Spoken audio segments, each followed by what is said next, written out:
I got a really good question on the live stream the other day, which is that, DM, do you think that if Diablo 4 did not have any of the glaring issues that we've covered previously on this channel, that it would have won Game of the Year? So I took a moment to think about that, but my answer to that was still no, I don't think so. The reality is the competition for Game of the Year this year is absolutely insane. There is a quantity and there is a quality level to the games that are out, and in a variety of genres that it would have been extremely difficult to win Game of the Year. In fact, all of the games that are going to compete for that this year are going to have tough competition. So I want to talk about what my personal Game of the Year is that I played and enjoyed the most out of all of the games. And then I want to also discuss who do I think Game of the Year is actually going to go to. But before we get into that, let's talk about my favorite product of the year. Okay, let's take a look-see here, huh? Okay. All right. First impression, extremely lightweight. Clickers feel good. Buttons feel good. That's what it looks like right now. This is the ROG Ally. It is a full Windows 11 PC with a 120 Hz screen that is absolutely perfect for playing Diablo 4 on. You can use Steam's big picture mode to play all of your favorite games. For instance, I love Street Fighter 6. Street Fighter 6 works great with a controller, so this is the perfect device for that. I'm also going to be playing some of my favorite games like Starfield that are coming up here, or Armored Core 6, and now I can play these games even while not streaming and creating videos, just for the love of gaming. Because it's a full Windows 11 computer, you can do all of the things your Windows PC at home can do, but now you can do them on the go. So you get the ease of use of a console with a controller, but you get the accessibility of a full Windows computer built right into the ROG Ally.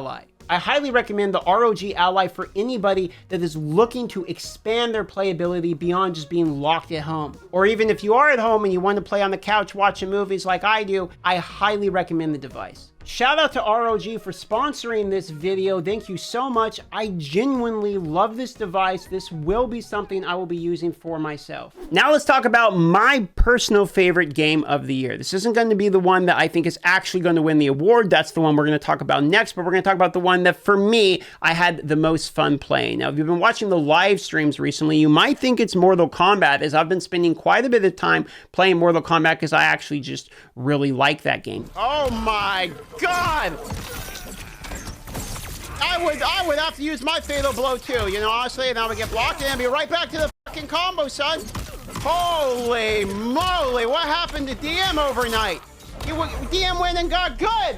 What happened, chat? Even though there's some complaints in the community around the game, I actually find the game very enjoyable, but I am a casual fighting game enjoyer, so I am not good enough to know this even if there was some problems. But it's not Mortal Kombat 1, actually. It's a different game. And if you've been watching the YouTube channel, you might think it's Starfield, because I've been talking about that game for a while and then made several videos on that game.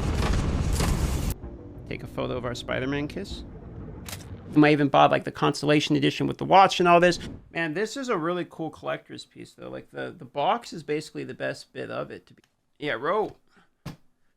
It's a thick guy. I was pretty into Starfield, but if you've watched my reviews, you would see I was slightly disappointed and only ended up giving Starfield like a 7.5 out of 10 ranking. So it's actually neither of these games. It is another game that I streamed for a little while called Remnant 2. Now, if you're not familiar with Remnant 2, I highly recommend it. It has seamless co-op if you like to play with a buddy. It has a rogue-like type of experience where you effectively are getting maps that are generated that have hard bosses at the end. It actually does have a story to it. Your campaign experience is not going to be exactly like any other person. It has classes you can pick from. The gunplay is really good, and the gameplay combat feels very smooth. Remnant 2 for me, every time that I was logging into the game, I had a better experience than I was hoping to have with the game. You're clutch.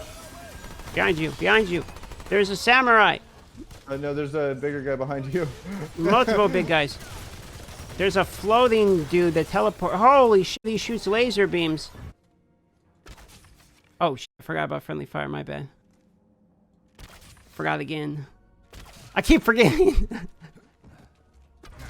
Oh, get fucked. I forgot, my bad, I forgot. A lot of that has to go with the heavy lifting the boss fights were doing for my enjoyability. There's a significant number of really good boss fights in the game that for me constantly made me feel like it was a fair challenge, but engaging challenge. My favorite one out of all of them would be like the labyrinth boss, where you have these squares that are trying to squish you, but you can blow holes in the side of them, so that way when they go to squish you, you can stand underneath them. And that's like an entire boss fight. It was actually just really cool.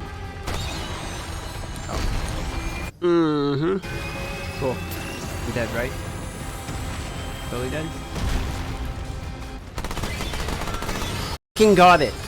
So for me personally, even though, again, this isn't the one that's going to win, I don't think it's going to win. It doesn't have as big of a player base, and it died off pretty fast. But Remnant 2 for me was an absolute phenomenal game that I have no problem recommending people give a chance. Now let's talk about what game is going to win it. There are going to be 4 games, in my opinion, that are at least going to be nominated, potentially more. We have the defending champions with From Software that won last year, which with their game Elden Ring is going to have Armored Core 6 in there now. I do think Armored Core 6, being as pretty well reviewed, got pretty good critic scores, I do think that we will see that one be nominated for this year. I don't think it's going to win. I don't think they're going to have back-to-back W's if I had to guess, but I do think we will see Armored Core 6 because of how well it was received. We're going to definitely see that one nominated if I had to have my money on it. Now, the next game we're going to see nominated is probably Starfield. Again, critic scores were pretty good.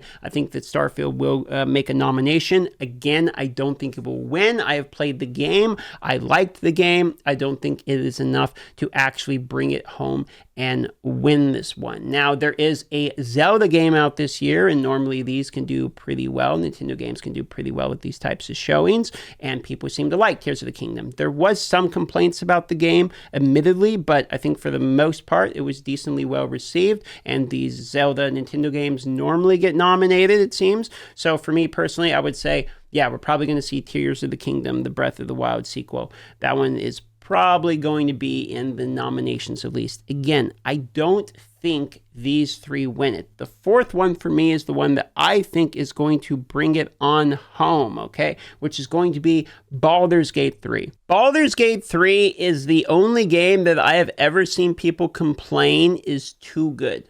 That is right. That's actually a talking point. So for me, it is the type of situation in which this game seems to be flawlessly reviewed.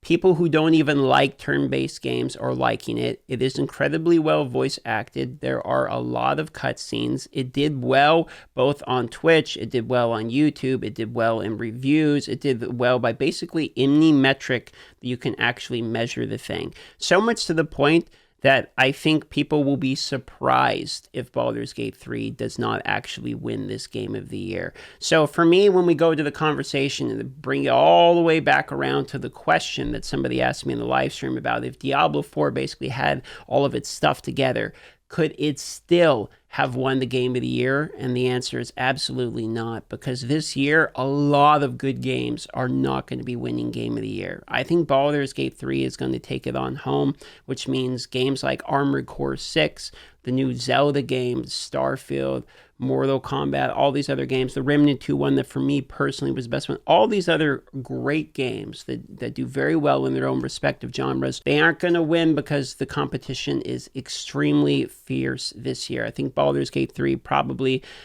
killed most of the competition out of the water with that one. And if they didn't, I could just imagine if Baldur's Gate 3 wasn't in there, the competition is still going to be insane for the amount of games that we have out at the moment. So that's my own personal opinion on the matter. Now, the thing is, whether or not I'm correct about that, I don't know. And there are still other games coming out. Like as of the recording of this video, Lies of P will have just been out. The first Descendant beta is now coming out. There's other games that are coming out still that could make the competition even fiercer. If we have another Baldur's Gate 3 level drop of another game, this 2023 is absolutely stacked. The real W of this, though, is no matter who actually wins this award, the real winners are the gamers this year. Like, we actually got some banging games. Granted, we got some disappointing ones, but we got some bangers of some games this year. More than almost any other year. There has been a drought of games, I feel like, sometimes. I'm still starving for some Star Wars games, but for the most part, this year has been full